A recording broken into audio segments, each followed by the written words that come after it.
कहते हैं दिल्ली दिल बरों की है, दिल जलों की है। कहते तो ये भी हैं कि दिल्ली दिल फरेबों की भी है। और लकी यानी कि लक्ष्मण लाल अग्रवाल में ये सारे गुण मौजूद थे। लोग उसकी शक्ल को देखकर ही कह देते थे, अबे दिल्ली से हो क्या। लकी वैसे दिखने में स्मार्ट और अट्रैक्टिव था, पर जेब से खस्ता हालत होने की वजह से रहता बेहद सिंपल तरीके से था। शर्ट का रंग उड़ा हुआ और पैंट से पैबंद जुड़ा हुआ।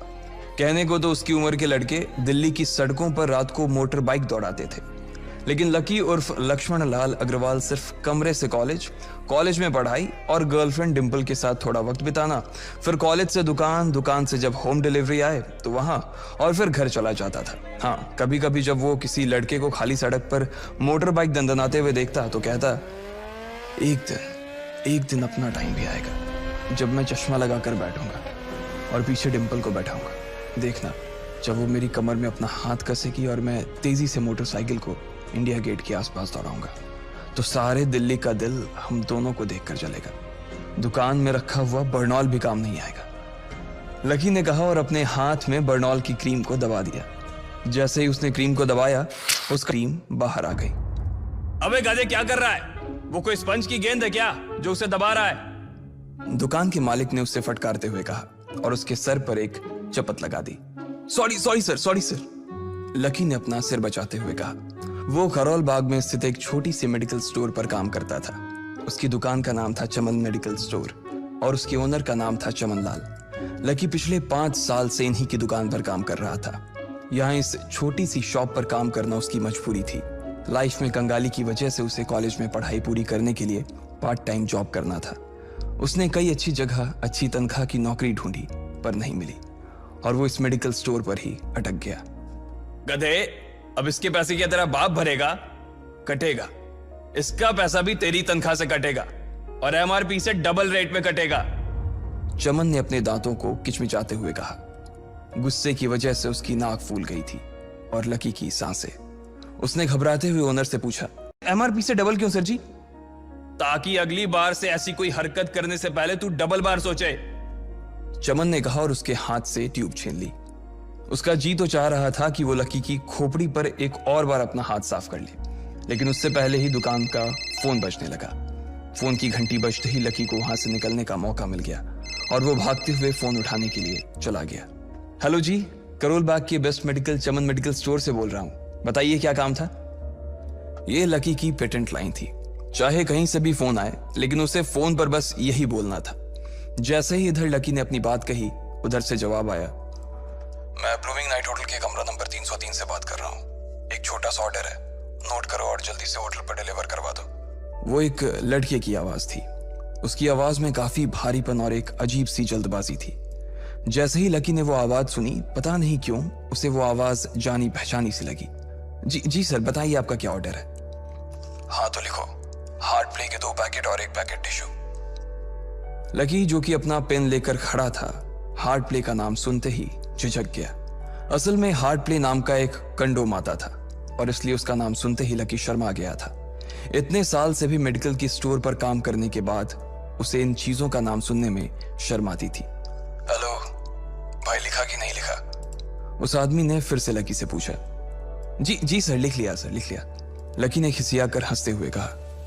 लिख लिया तो फिर लेकर निकल, उस लड़के ने कहा। उसकी आवाज सुनकर ना जाने ऐसा क्यों लग रहा था कि वो बहुत बड़ा आदमी था। जी सर, मैं सर, लेकिन सर बाहर तो बारिश हो रही है, लकी ने कहा। उसने देखा कि बाहर बहुत तेज बारिश हो रही थी। उनकी दुकान के सामने पानी भर गया था और तेज हवाओं की वजह से चमन मेडिकल स्टोर का बोर्ड भी गिर गया था। लकी को लग रहा था कि वो इतनी तेज बारिश में अभी एकदम से तो नहीं निकल पाएगा, तो उसने उस लड़के को समझाते हुए कहा, सर मैं ऑर्डर तो ले आऊंगा पर थोड़ा टाइम लग जाएगा, बारिश थोड़ी थम जाए आप। इससे पहले कि वो कुछ आगे बोल पाता, फोन पर लड़का बोल पड़ा। तुम्हारे मालिक को पता है कि तुम मल्होत्रा जी के लड़के को मना कर रहे हो? हाँ पता है, बारिश हो रही है, इसलिए सारा सामान अच्छे से थैली में पैक करके लाना और लेट नहीं होना चाहिए, समझे? उस लड़के ने कहा और इससे पहले कि लकी आगे कुछ कह पाता, उसने फोन काट दिया। उधर से लकी के दुकान का ओनर उसे घूर कर देखा जा रहा था। लकी के हाथ में पेन और पेपर देखकर ही वो समझ गया था कि उसके पास कोई ऑर्डर आया था। आज वैसे भी इतनी बरसात होने की वजह से सुबह से इक्का दुक्का ग्राहक ही दुकान पर आए थे। ऐसे में उसकी दुकान का मालिक एक भी ऑर्डर को छोड़ना नहीं चाहता था। वो लकी को देख रहा था और लकी बारिश की ओर देख रहा था। बारिश का बहाना नहीं चलेगा, जाना पड़ेगा, चमन लाल ने कहा।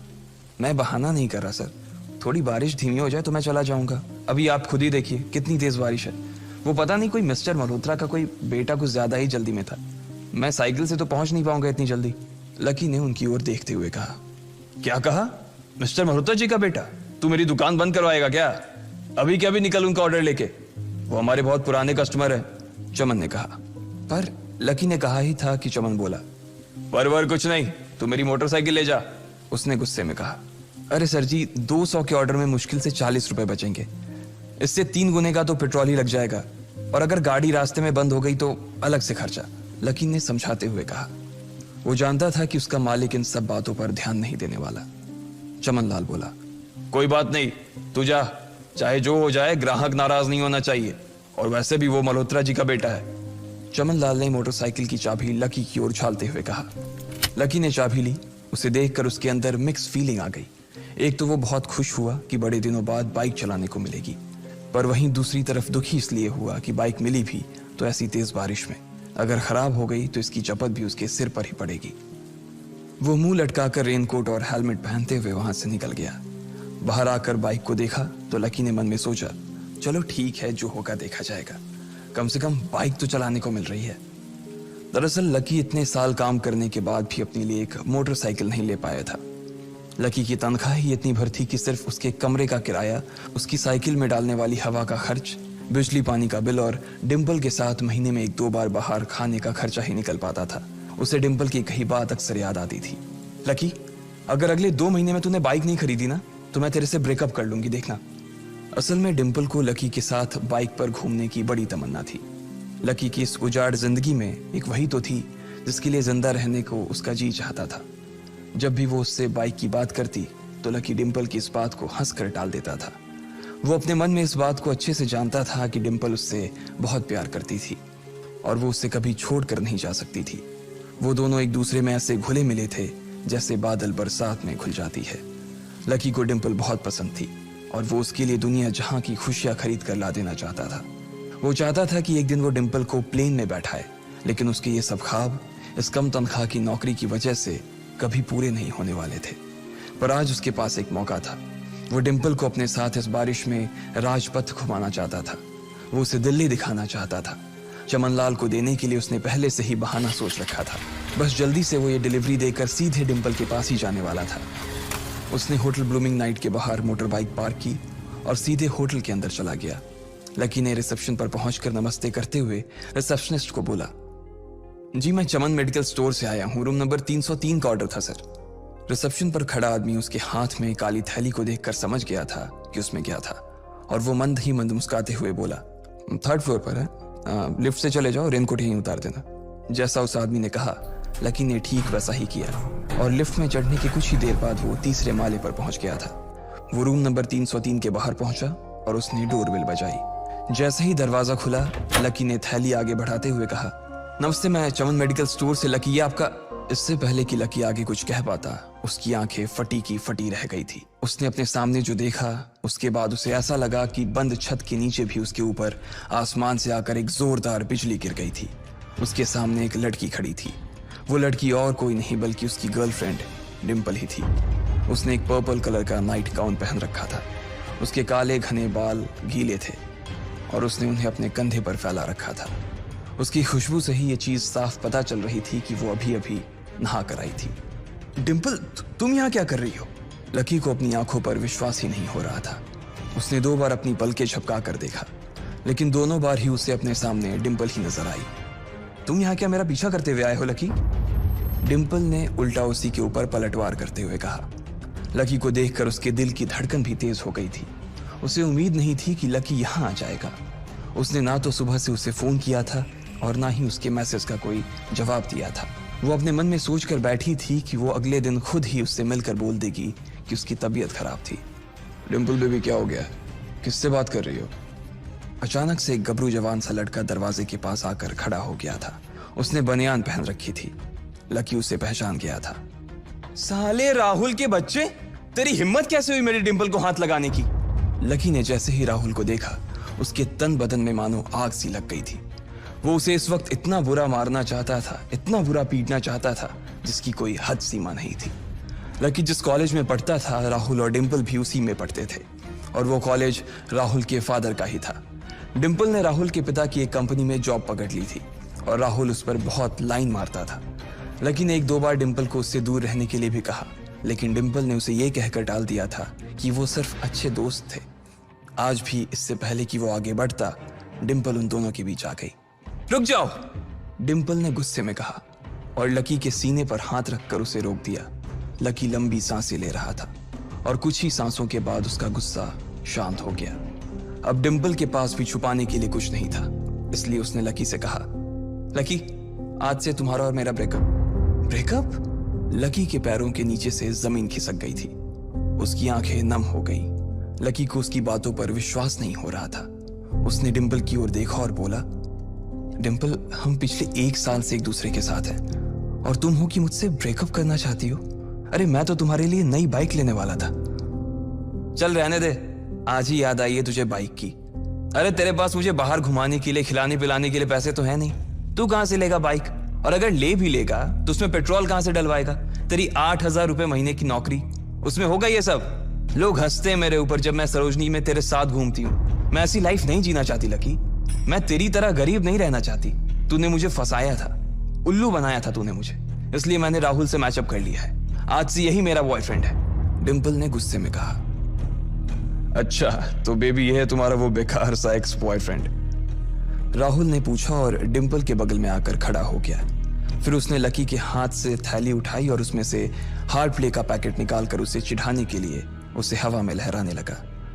बाप रे, इससे बदकिस्मत इंसान इस दुनिया में और कौन होगा? राहुल ने उसकी टांग खींचते हुए कहा। लकी के पास उसकी बात का कोई जवाब नहीं था। उसने गुस्से से डिंपल की ओर देखा और अपनी हाथों की मुट्ठी भींच ली। फिर वो वहां से निकल गया। अबे पैसे तो ले जा, सब कुछ फ्री में देता जाएगा क्या?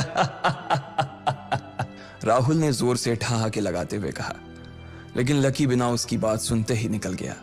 उसके दिमाग में डिंपल के कहे शब्द गूंज रहे थे। उसने कभी सपने में नहीं सोचा था कि डिंपल उसके साथ कुछ ऐसा भी कर सकती थी। जिस इंसान के लिए वो इतना कुछ करना चाह रहा था, उसे उसकी कोई कदर ही नहीं थी। लकी इतना हताश हो गया था कि बुरी तरह से रोने लगा। इस बार वो लिफ्ट से नहीं बल्कि सीढ़ियों से नीचे उतरा और एक सीढ़ी उतरने के साथ उसके आंसू आंखों से छलकते जा रहे थे। जब उसकी आवाज सुनकर कुछ लोग अपने कमरे से बाहर आए तो लकी ने तुरंत अपने आंसू पोंछे और तेजी से वहां से भाग गया। उसे जिंदगी में पहली बार प्यार हुआ था और पैसों की कमी की वजह से ना सिर्फ उसका प्यार बल्कि उसकी पूरी जिंदगी बर्बाद हो गई थी। लकी जैसे ही बाहर आया तो उसने देखा कि बाहर अंधेरा हो गया था। आसमान में तेज बिजली कड़की और बारिश जो थमी थी एकाएक फिर से झमाझम बरसने लगी। ये देख लकी के थमे हुए आंसू एक बार फिर से छलक गए। उसका दिल बुरी तरह से डूबा। भगवान! वो जितनी जोर से चिल्ला सकता था उतनी जोर से चिल्लाया। उसकी आवाज से आसपास खड़े लोग एक बार तो डर गए थे। लकी ऊपर ही देख रहा था और उसके आंसू बारिश के पानी के साथ मिल गए थे। जैसे ही वो फूट कर रोने को था तभी उसके फोन पर एक मैसेज आया। जैसे ही लकी ने अपना फोन निकालकर उस मैसेज को पढ़ना शुरू किया, उसकी तो आंखें ही चमक गई। अचानक उसके आंसू हंसी में बदल गए और वो जोर जोर से वहीं सड़क पर नाचने लगा। उस मैसेज में लिखा था, परिवार की रिसर्च और परिवार के निर्णय के हिसाब से अग्रवाल परिवार का वारिस लक्ष्मण लाल अग्रवाल उर्फ लकी ने गरीबी अभ्यास की परीक्षा को पास कर लिया है और आज से ही वो उस जमीन और उस जायदाद का मालिक हो जाएगा जो परिवार ने उसके नाम कर रखी थी। ये एक ऐसा मैसेज था। आखिर कौन था लकी? क्या थी उसकी असलियत? और वो कैसे रातों रात ही अनलकी से लकी हो गया था?